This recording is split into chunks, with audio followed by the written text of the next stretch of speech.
Okay, हम कर रहे थे चेस्ट पेन, ठीक है। उसमें हमने आधे डीडीज़ को कवर कर लिया था, उनके हमने मेन देख लिया था कि उसको हम कैसे डिफरेंशिएट करेंगे, कैसे रूल आउट करेंगे और मैनेज किस तरह से करेंगे।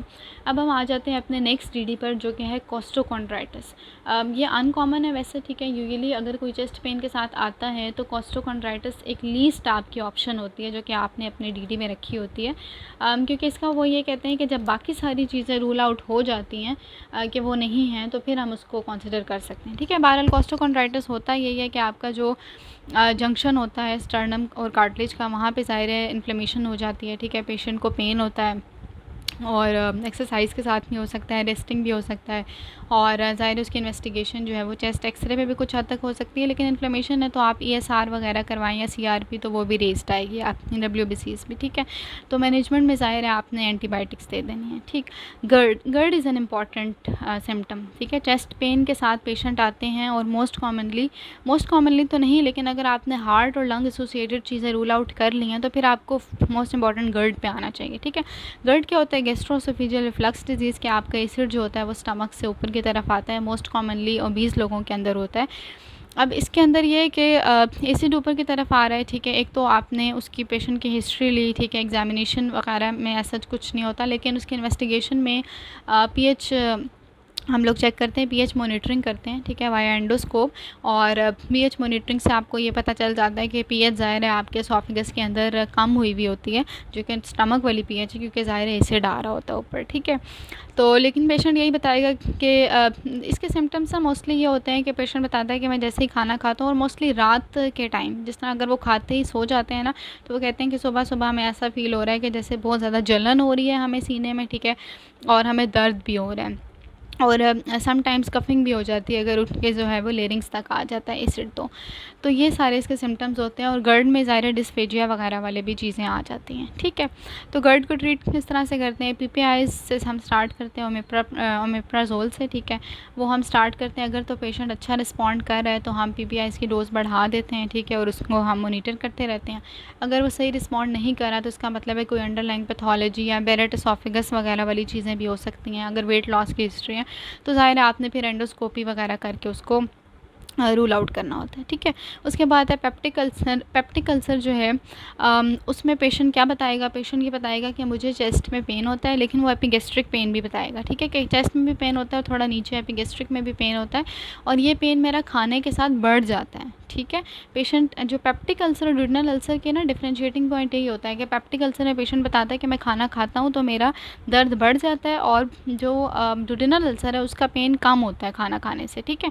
तो पेप्टिक अल्सर में पेशेंट होता है कि जैसे ही खाना खाता हूँ मुझे जलन और दर्द जो है सीने में वो शुरू हो जाता है, ठीक है, और मुझसे खाना नहीं खाया जाता, तेज़ाबियत फ़ील होती है। तो वो सारी चीज़ें पेप्टिक अल्सर की तरफ डिमार्केट करते हैं। इसका डायग्नोसिस किस तरह है? क्योंकि 90% केसेस में एच पाइलोरी की वजह से होता है, तो आपने एच पाइलोरी के लिए हम स्टूल टेस्ट भी करते हैं, ब्लड टेस्ट भी कर सकते हैं, यूरिया ब्रेथ टेस्ट भी कर सकते हैं, और अगर उनसे नहीं रूल आउट होता तो फिर हम ज़ाहिर है एंडोस्कोपिकली बायोप्सी वगैरह से भी करते हैं इसकी, ठीक है। तो पेप्टिक अल्सर की मैनेजमेंट में भी PPI से स्टार्ट करते हैं और साथ एरिथ्रोमाइसिन वगैरह भी देते हैं, ठीक है। तो उसमें भी अगर वो रिस्पॉन्ड कर रहे हैं तो उनकी डोज़ बढ़ा दी जाती है, अगर रिस्पॉन्ड नहीं कर रहे हैं तो उसमें फिर बाकी चीज़ों को भी ज़ाहिर है रूल आउट करना पड़ता है। नेक्स्ट आपके पास है गॉल स्टोन्स एंड कोलिसिस्टाइटिस। ये बहुत इंपॉर्टेंट है, क्योंकि आप सोच रहे होंगे कि इसमें कैसे चेस्ट पेन हो सकता है, इसमें रेडिएटिंग पेन होता है, ठीक है। क्योंकि नॉर्मली गॉल स्टोन का पेन आपको पता है राइट हाइपोकॉन्ड्रिक रीजन के अंदर ही होता है, ठीक है। जिस तरह कोई भी लिवर का आपको मसला है, या फिर गॉल स्टोन या गॉल ब्लैडर या बाइल डक्ट रिलेटेड जो पेन्स होते हैं वो रेडिएट कर सकते हैं टूवर्ड्स चेस्ट, ठीक है। तो गॉल स्टोन है अगर या कोलिसिस्टाइटिस है, यानी कि इन्फ्लेमेशन हुआ हुआ है गॉल ब्लैडर का, तो तब भी चेस्ट पेन हो सकता है। अगर गॉल स्टोन है तो और साथ क्या फ़ीचर आएगा? एक तो पेशेंट ये बताएगा कि मुझे पेन हो रहा है, लेकिन वो सिर्फ चेस्ट पेन नहीं होगा, ऑब्वियसली नीचे भी वो बताएगा राइट हाइपोकॉन्ड्रिया में हो रहा है, और साथ उसको वॉमिटिंग और नोज़िया वाले सिम्टम्स भी आ रहे होंगे, ठीक है। और फिर आपने स्टोन को ज़ाहिर है अल्ट्रासाउंड पे देखना है कि उसका साइज़ कितना है।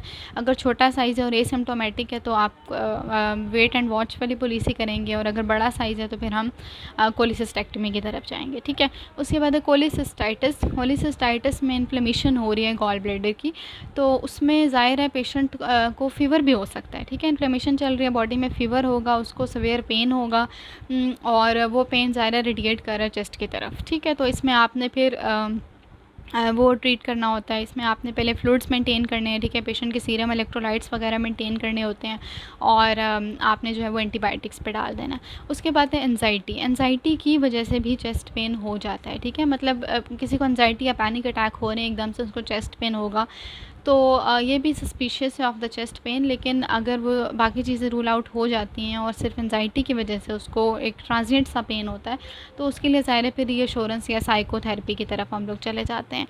अच्छा, पैंक्रेटाइटिस मोस्ट इंपॉर्टेंट, ठीक है। पैंक्रेटाइटिस का पेन वैसे तो थोड़ा एपिगैस्ट्रियम से नीचे हाइपोगैस्ट्रियम वाले रीजन में ही होता है, लेकिन वही बात है कि रेडिएशन तो हो सकती है ना टुवर्ड्स चेस्ट पेन, ठीक है। तो उसको पेशेंट बताएगा कैसे? पेशेंट कहेगा मुझे बहुत ज़्यादा पेन हो रहा है, ठीक है, और पेन मेरा बैक में रेडिएट कर रहा है। मोस्ट इंपॉर्टेंट चीज़, कोलिसिस्टाइटिस में पेन बैक की तरफ रेडिएट नहीं करता, मोस्ट कॉमनली कर भी सकता है बहुत बहुत स्लाइट सा, बट पैंक्रेटाइटिस में ज़्यादा रेडिएट करता है पीछे की तरफ, ठीक है। और इसमें फिर आपने ज़ाहिर serum amylase, lipase, jetty scan, जो पैंक्रेटाइटिस की डायग्नोसिस इन्वेस्टिगेशंस होती हैं वो कराई, और फिर जो आपने आईवी फ्लूइड्स वगैरह उसके अंदर मेंटेन करने हैं, ठीक है, उसको एंटीबायोटिक्स दे देने हैं। और अगर क्रोनिक पैंक्रेटाइटिस की तरफ जा रहा है तो कुछ सर्जिकल प्रोसीजर्स जो होते हैं, ठीक है, पैंक्रियाटोजिनोस्टमी या इस तरह के, तो वो भी हम कर सकते हैं अकॉर्डिंग टू द सिम्टम्स। फिर है मस्कुलोस्केलेटल पेन। ये भी लाइक कोस्टोकॉन्ड्राइटिस, इसको हम एंड में ही समझते हैं, ठीक है, यानी बाकी चीज़ें जब रूल आउट हो जाती हैं, आपने बाकी सारे फीचर्स पूछ लिए और पेशेंट उसके साथ नहीं आ रहा, तो फिर मस्कुलोस्केलेटल पेन भी हो सकता है। मे बी पेशेंट ने कोई बहुत हैवी एक्सरसाइज की हो या कोई बहुत ज़्यादा भारी वज़न उठाया हो और उसको उसकी वजह से मसल क्रैम्प हो गया हो, तो उसको लग रहा हो कि पेन अंदर से आ रहा है, बट ये जो आपके मसल्स होते हैं ऊपर, इनकी वजह से पेन हो रहा हो, तो फिर उसमें ज़ाहिर है आपने पेशेंट को रीअश्योर कर देना है और साथ आपने उसके मसल रिलैक्सेंट्स दे देना है, ठीक है। फिर ऑसोफेजियल स्पैज़म होता है। ऑसोफेजियल स्पैज़म आपकी बुक में बताया हुआ है 2 किस्म का होता है, ठीक है, एक डिफ्यूज़ ऑसोफेजियल स्पैज़म है और एक नट क्रैकर होता है। बहरहाल दोनों के अंदर यही होता है कि पेरिस्टाल्टिक, एक में पेरिस्टाल्टिक कॉन्ट्रैक्शंस बहुत स्ट्रॉन्ग जनरेट होती है, एक में नॉन पेरिस्टाल्टिक होती हैं, जिसकी वजह से जो नॉर्मल मोटिलिटी है ना वो चेंज हो जाती है एसोफेगस की, ठीक है। तो पेशेंट को ज़ाहिर है डिस्फेजिया वाले साइंस भी आएंगे, पेन भी होगा और खाना नहीं खाया जाएगा, वो वाली सारी चीज़ें होती हैं, ठीक है। तो इसके लिए हम लोग नाइट्रेट्स देते हैं, ठीक है। इसके अलावा जो है कैल्शियम चैनल ब्लॉकर्स देते हैं, और हेलर मायोटमी वगैरह भी उन्होंने लिखा हुआ है अगर लोअर ऑसोफेजियल स्फिंक्टर आपका इन्वॉल्व है, ठीक है। तो ये हमारा चेस्ट पेन ख़त्म हो गया। इवन इसके अलावा भी कुछ डिजीज़ हैं जो कि मैंने इसमें मेंशन नहीं किए, वो भी मैं एक बार बस नाम ले देती हूँ ताकि आपको आइडिया हो जाए कि चेस्ट पेन में और क्या क्या चीज़ें रूल आउट करते हैं। प्लूरिसी, ठीक है, प्लूरिसी एंड इन्फ्लेमेशन जो प्लूरेटिक मेम्ब्रेन की हो रही है, वो भी इसके अंदर आपने रूल आउट करनी होती है। इसके अलावा शिंगल्स जो वेरिसोला जोस्टर की वजह से, वेरिसेला जोस्टर की वजह से जो एक तो लेजन्स भी बन जाती हैं, ठीक है, इसके अलावा चेस्ट पेन भी वो करवा सकता है।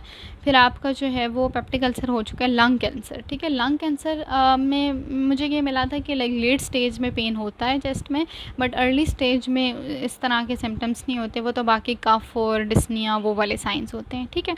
तो लेट स्टेज में हो सकता है, तो आपने फिर उसको ज़ाहिर है उस तरह से रूल आउट करना है। और नीमोथोरेक्स, नीमोथोरेक्स जो है वो air in the peritoneum, air in the thoracic cavity, ठीक है, वो ज़ाहिर है आफ्टर ट्रॉमा भी हो सकती है, ये और भी डिफरेंट कॉजेज़ हो सकती हैं। तो उसमें फिर अगर बहुत ज़्यादा सिम्टोमेटिक है तो नीडल एस्पायरेशन, नीडल डीकॉम्प्रेशन करते हैं, बेसिकली एयर को रिमूव करते हैं, तो उससे पेशेंट के सिम्टम्स जो हैं वो रिलीव हो जाते हैं, ठीक है। तो ये सारे मिला के ऑलमोस्ट 19-20 डिफरेंशियल्स बनते हैं जो कि चेस्ट पेन के साथ प्रेजेंट कर सकते हैं। तो आपने करना क्या है, आपने सबसे पहले तो पेशेंट की हिस्ट्री लेनी है, ठीक है, कि कैसे दर्द शुरू हुआ था, वो आपके पास जो है वो बैठे बैठे हो जाता है या चलने से होता है, एग्रेवेट होता है, साथ खांसी है या नहीं, ठीक है, साथ सांस फूल रहा है नहीं, तो वो सारी चीज़ें आपने रूल आउट करनी है। फिर ज़ाहिर है जो रेलिवेंट इन्वेस्टिगेशन आपको लग रही है वो आपने करानी है और उसके अकॉर्डिंग आपने मैनेज करना है, ठीक है। Hope this is clear, thank you.